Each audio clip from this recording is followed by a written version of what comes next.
Well, I had a lengthy conversation with our next Indigenous artist. We talked for, I think, probably about 30 minutes. Unfortunately, we have to whittle it down to just a few minutes for Operation Support Local, but she shared some amazing journeys of her going up north and really getting in touch with nature and more in tune with her culture and her heritage. It's something she's been able to share with her husband and her friends, and they've learned a great deal about her culture. And this is an opportunity for us to learn a bit more as well and to really enjoy and indulge in some of her beautiful jewelry.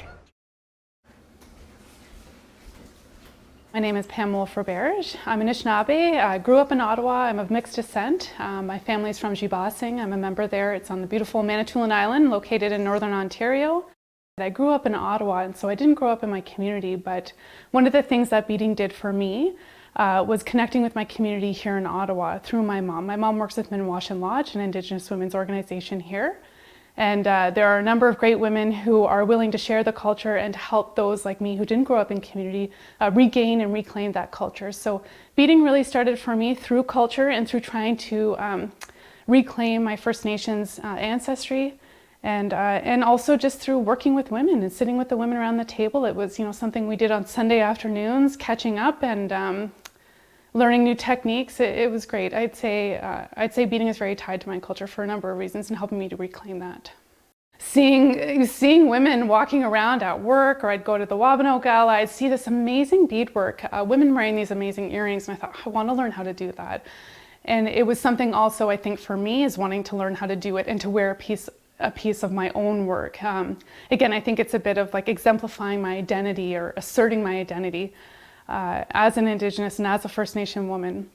And so a part about my art was learning it, like I said, with women within the community here in Ottawa. So while I was learning the art, I'm making connections with local First Nations women in the community, leaders, and just over the past few years, I've really been perfecting it. And now I'm selling it. Other people likely enjoy it, but like I said, I continue to wear my earrings. I think it's a sign of my identity.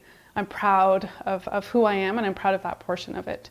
When I started, the first pair I made, I was really excited, very, very proud. I wore them. I think I go back and I look at those and I'm still very proud of them, but I don't wear them anymore. I would say, beadwork, it takes time, it takes practice, getting those lines, understanding the tension, picking the designs. But I started with just, like I said, I think one style, and since that time I've branched out. I've beaded moccasins.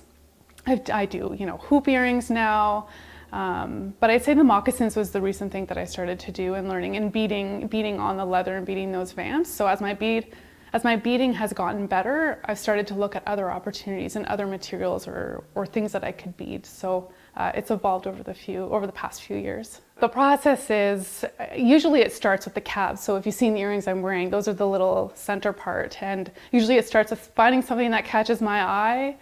And then comes the beads, and it often is just literally all of my beads perhaps on the table and trying to find the right color combinations. I try to make ones that I think are, you can wear in daytime, nighttime, big powwow earrings, small earrings that maybe non-Indigenous girls would want to wear that aren't so big and powwowish.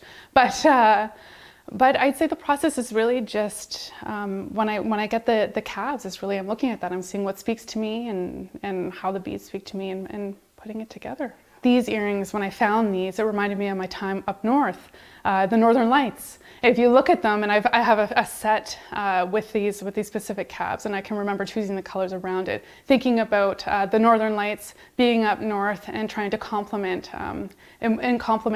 what those look like in my art and in my jewelry. Predominantly, it's mainly jewelry, so I'm doing earrings, hoops, flat design like this, beading on leather. One of the things that I'm interested in doing, and I haven't done yet, but is beading, the brim of my hat, or I'm seeing a lot of artists in the community that I follow on Instagram who are taking regular pairs of Van running shoes or other regular items that we wear every day and then indigenizing it. And so I've been inspired by that. I haven't picked the next piece that I'll do, but it's on my mind in terms of a next project. It feels extremely gratifying to be a part of the Summer Solstice Indigenous Festival.